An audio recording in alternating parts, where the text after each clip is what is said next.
Good morning. The first item of business is general questions, our shortest question session of the week, so concise questions and responses appreciated as always. Question number 1, I call Rachel Hamilton. Thank you, Presiding Officer. To ask the Scottish Government what engagement it has had with local stakeholders regarding the protection of wild goats in the Scottish borders.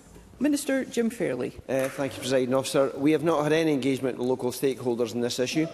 As the landowners, it is for Oxygen Conservation Limited to consider how any reduction in the wild goat population should be achieved in practice. Oxygen Conservation has produced a question and answer document which has been circulated to all local residents and published updates in a quarterly newsletter on their website. NatureScot has also provided several members of the community, the Wild Goat Conservation Group, local political representatives, councillors, MSPs and an MP with advice and information on the legal status of feral goats. Rachel Hamilton. I thank Jim Fairley for that answer. Wild goats have roamed Langham Moor for centuries. Over 12,000 local residents have signed this petition calling for their protection. They're not just part of the landscape, but a living link to Scotland's past. Yet the Scottish Government's refusal to grant them protected status has enabled a cull that aimed to reduce a herd of 138 to just 20 during birthing season. So will the Minister commit to meeting with me and the Wild Goat Preservation Group, work with us to find a real workable solution to safeguard this unique part of the Scottish Borders' natural and cultural heritage? Minister. I understand the sentiment with which the member brings this question forward, but as I've said, this is an issue for Oxygen Conservation Limited. It is their land to decide what it is that they are going to do in order to achieve the restoration targets that they are setting out. Question number 2, Pauline McNeill. To ask the Scottish Government whether it plans to review planning laws regarding the provision of private purpose-built student accommodation in light of reported concerns over the concentration of student accommodation in certain localities and objections from local residents. Minister Ivan McKee. The Planning Scotland Act 1997, as amended, requires planning authorities, when preparing their local development plans, to consider the housing needs of persons undertaking further and higher education. This will inform land allocated for development and decisions on individual planning applications. We have no plans to amend this legislation. Planning authorities can prepare guidance to support their plans. For example, the Glasgow City Plan guidance sets out a clear framework for supporting purpose-built student accommodation in appropriate locations and identifying areas of concentration where further development would undermine residential amenity. Pauline McNeill. Scotland does need good affordable student accommodation, but planning consents in Glasgow seem to be granted in a way that appears like they're being handed out as an easy fix for gap sites. And we're already seeing an oversaturation because purpose-built student accommodation is currently favoured by investors due to the ability to charge high rents. And last week, the proposal for a 9-storey student accommodation block was approved on the site of the former O2 ABC iconic music venue. But the site is just one of many student developments which have been heavily objected to by local residents and community groups. Does the Cabinet Secretary share my concerns about the volume of applications for purpose-built student accommodation where there is saturation? And does he agree that there should be some right to challenge the over-provision that doesn't exist now? Minister. Well, as already indicated, the local authorities, Glasgow included, have got the ability to identify areas where they think areas of concentration where further development would undermine residential amenity. That power already exists. There's clearly also the power for local communities to produce local place plans to feed into local development plans. But I think it's also true to recognise, I think the member does, that students studying at our colleges and universities are a hugely important part of society. I want to welcome international students and to make provision for them, and any provision in the PBS issue space obviously takes pressure off the private rented sector, which I think we would also agree is to be welcome. Brief supplementary, Ben McPherson. Of course, we want to support our students and welcome those from abroad, but I do think it's time to signal to PBSA developers that their plans are increasingly unwelcome in communities like those I represent. In my constituency and in Edinburgh as a whole, there is increasing concern with the amount of PBSA being built in our capital city, especially when there is an acute housing emergency. In many instances, PBSA extracts money out of Scotland, sometimes into tax havens, and uses up valuable urban land where normal housing should be being built instead. Therefore, I urge the Scottish Government to work with City of Edinburgh Council to restrict future PBSA development if possible, and its often in corporate exploitation of students and Scotland's urban land. Minister. What I would say is that the point I made earlier, that we want to provide accommodation for students, and I think the case would be that where there is PBSA, that would indeed take pressure off private rented and other parts of the market. But as already indicated, local authorities already have the power to be able to identify areas where they feel that further development would undermine residential amenity and to build that into their local development plans. And of course, planning is delegated to local authorities in that regard. Question number 3, Sue Webber. Thank you, Presiding Officer. To ask the Scottish Government when it plans to undertake a regulatory check of existing Transport Scotland Act 2001 powers to allow local authorities and regional transport partnerships to implement local road user charging schemes. Cabinet Secretary Fiona Hislop.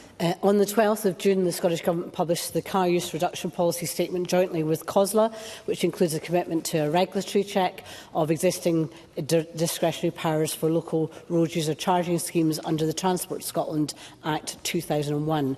It was published jointly by me and Councillor Gail McGregor as COSLA leader on the environment and transport, who someone Sue Webber will be familiar with as she is a member of her own political party. The Scottish Government will now establish a working group that will include membership from regional transport partnerships and local authorities, including those who have been seeking progress on such a regulatory check to ensure secondary legislation from back in 2001 remains fit for purpose, as of course any such road user charging would only happen if councils wanted to use those 2000 powers themselves. The work of that group will inform a timeline for the check. Webber. Thank you, Cabinet Secretary, and to remind you that Gail McGregor was speaking on behalf of COSLA, not on behalf of the Conservative Party. So after being forced to scrap its 2030 car use target, the SNP now plans to continue its war on motorists by charging them for using our pothole-ridden roads. To reduce car use, we should be providing efficient and affordable public transport alternatives. Yet under SNP control, ScotRail is deterring passengers by cutting services and packing commuters like sardines into their carriages. So does the Cabinet Secretary accept that the Scottish Government need to focus on incentives rather than penalties to encourage Scots to leave their cars at home? Thank you. Always through the chair, colleagues. So I wasn't forced to change that 20% car reduction by 2030. I said it was unachievable and not wanted. Indeed, the Climate Change Committee have said that Scotland would only need to reduce its car use by 6% by 2035. Now, some parts of Scotland may want to go further, and we may need to go further as part of our climate change plan. But in terms of how we shift, that's why we have a big focus on how we provide our public transport services. And under public ownership, ScotRail is one of the top performing rail services in the UK, with more passengers and also more frequency and more services than before public ownership took place. So in terms of our investment and our support for public transport, I agree with her. We need to have accessible, affordable transport for people to use. But actually, if we're serious about climate change, and I don't think the Conservative Party is anymore, we have to make sure that we take steps to protect our environment, protect people in terms of the car use, encourage them to use EVs, but also invest in our public transport system. Thank you. Question number 4, Graham Simpson. Thank you. To ask the Scottish Government whether it has plans to reform the planning appeals process. Minister Ivan McKee. The Scottish Government has no current plans to reform the planning appeals process, which it considers to be robust, fair and efficient. Graham Simpson. Well, can I thank the Minister for that brief answer? He will know that there have been concerns expressed in Parliament about the planning appeals system, which allows one unelected official to overturn decisions taken by elected councillors. We've recently had a development in North Lanarkshire at Woodhull and Faskin, which was rejected, quite rightly, by North Lanarkshire councillors on the detailed advice of planners. Now, the applicant in that case could appeal, and that decision could be overturned by one person, a Scottish Government reporter. Does the Minister not accept that that is fundamentally wrong, and would he agree to review the system? Minister. No, I wouldn't agree with that. I think, obviously, I can't comment on any individual cases, but the right to appeal is a long-standing and important feature of the planning system. All appeals are determined on their own merits and on the same legal basis as a planning application in accordance with the development plan, unless material considerations indicate otherwise. And parties who have made representations on an application are given the opportunity to confirm their objection or support if it goes to appeal. So, as I say, that's a well-established part of our system, and I would not want to take steps to change that. Question number 5, Colin Beattie. To ask the Scottish Government whether it will provide an update on the aim under Action 20 of the Housing to 2040 strategy to streamline and accelerate the adaptation system. Cabinet Secretary Mary McCallan. Presiding Officer, this Government is committed to ensuring that older and disabled people in Scotland have choice, dignity and freedom to access suitable homes, to enable them to participate as the full and equal citizens that they are. Adaptations play a vital role in this, which is why we have more than doubled our registered social landlords adaptations programme budget to £20.9 million for this financial year. My officials have begun engaging with stakeholders and are working on setting the scope and timescales for the piece of work Mr Beattie refers to, and I'll be glad to update him when this is finalised. Colin Beattie. Thank you for that response. The gaps in legislation has left a number of my constituents in dire circumstances. Can the Cabinet Secretary confirm if the review will be completed by the end of this parliamentary term, and if she plans to meet particularly with stakeholders in the park home sector? Cabinet Secretary. Presiding Officer, the exact timescales for the review are still to be agreed, and I mentioned that my officials are meeting with a number of stakeholders as the work develops, but I hear the urgency that Mr Beattie is applying to the issue, and I will bear that in mind as we progress. On the issue of park homes, we're committed to making sure that such residents have appropriate rights and protections. I would encourage anyone that requires an adaptation, including those living in park homes, to engage with their local authority, and would urge all local authorities to make sure that they are providing support under existing provisions. Question number 6, Keith Brown. Thank you, Presiding Officer, and my apologies for not being here at the start of this session. To ask the Scottish Government what discussions it has had with the NHS Forth Valley regarding access to health services for communities that rely on local bus links. Mr Jenny Minto. Thank you, Presiding Officer. The Scottish Government meets regularly with NHS Forth Valley to discuss health services. We expect NHS boards to consider the needs of their communities, including ensuring access to healthcare. Where an NHS board is subsidising a bus service, as it is in this case here, I would expect them to work closely with the operator and the local authority to ensure the service continues to meet the ongoing needs of the community. Keith Brown.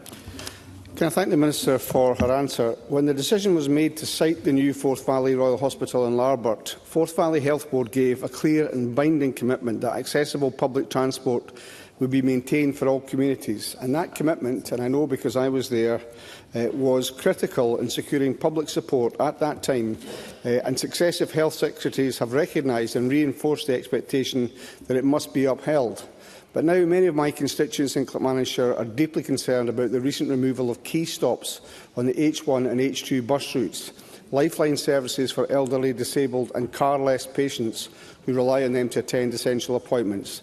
Will the Minister join me in making clear to NHS Forth Valley that they are obliged to sustain the original commitment, and that she will personally instruct the board, as previous health ministers have done, to take urgent steps to ensure that no vulnerable patient is left without a reliable route to care? Minister. I thank Keith Brown for his question. The Scottish Government knows that transport plays an important role in supporting patients' health journeys. Removing transport and other barriers will help ensure that patients across Scotland are able to access the right care in the right place and at the right time. And with the specifics of Forth Valley, I would be very happy to write to NHS Forth Valley with within this regard. Alexander Stewart. Thank you, Presiding Officer. Clackmannanshire Council, together with local groups, have voiced strong opposition to the proposed changes, emphasising the importance of maintaining a reliable bus service to the hospital at Forth Valley and Larbert. These are serious concerns, and the changes could negatively impact on elderly and disabled who rely upon the existing bus routes. So what additional support is the Scottish Government considering, and what is it doing to ensure that Forth Valley assist these vulnerable individuals? Minister. I thank Alexander Stewart for his question and agree that the point of having good, reliable transport to health services helps everyone, which is why, as I have indicated to Mr Brown, that I will write to NHS Forth Valley to underline the importance of their investment decision in transport within the Forth Valley Hospital area. Question number 7, Mark Griffin.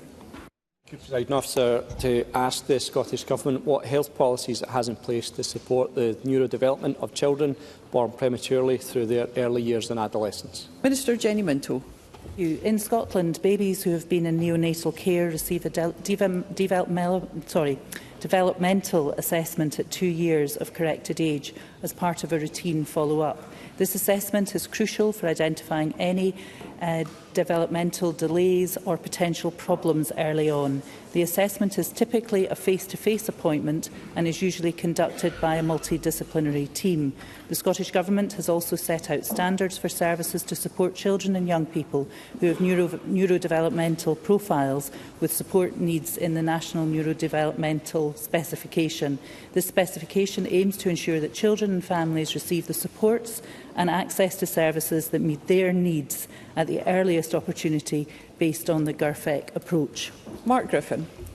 I thank the Minister for that response. We know that children born prematurely have a higher risk of being neurodivergent. Can I ask what cross-government work takes place, particularly between health and education, to support those born prematurely, since up to 3 children in every Scottish primary school class will have been born prematurely? And will the Scottish Government commit to providing guidance for public service providers who work with children to become prem-aware, to spot the signs of neurodevelopmental delay early and help ensure appropriate support is in place for those children? Minister. I thank Mark Griffin for his follow-up question, and I would like to take this opportunity to thank him for the work that he does specifically in this area. I had the pleasure of meeting with Sarah Brown and James Boardman to learn about the work that Their World Edinburgh Birth Consort is doing, and it's a 25-year study now into year 7, actually following the progress that neonatal babies have taken. And I think that's a really important piece of study to support work in health, social care and education. If I can come back to Mr Griffin with regards to the detail of his question, I'd be very happy to do. But from my perspective, it has to be a collaborative, multidisciplinary team approach, as I indicated in my first answer. Question number 8, Marie McNair. Thank you, Presiding Officer. To ask the Scottish Government how it's working with NHS Greater Glasgow and Clyde to meet the demand for ADHD and autism assessments. Mr Tom Arthur. The Scottish Government has allocated £3.1 billion to NHS Greater and Glasgow Clyde in this financial year. NHS boards, along with local partners, are responsible for prioritising funding to ensure that their local neurodivergent population receives the support they need at the right time and in the right place. To support this, we have commissioned the National Autism Implementation Team to support local health partners and NHS boards, including Greater Glasgow and Clyde, to develop, enhance and redesign existing local adult neurodevelopmental services to meet local needs. We are also working closely with health boards and local authorities towards implementing the National Neurodevelopmental Specification for children and young people. Marie McNair. I thank the Minister for that response. I have a case in my constituency of a child who has been waiting for 3 years and 8 months for the ADHD assessment, and this is extremely concerning, and by the time that they get that, they'll be in 17, and it's most likely they'll be then going to leave school. Can the Minister further comment on what more can be done to support children who are facing excessive waiting times? Minister. Well, can I thank Marie McNair for raising this important issue and say that I do recognise there has been a significant increase in children and families seeking support and diagnosis for their neurodivergence. and that this is creating challenges for a range of services. But support should be put in place to meet a child's needs rather than be dependent on formal diagnosis. That includes support in schools. Local authorities have duties under the Additional Support for Learning Act 2004 to identify and provide for the additional needs of their pupils. An additional support need can arise for any reason, and a diagnosis of ADHD is not required before support is put in place. Thank you. That concludes general questions. The next item of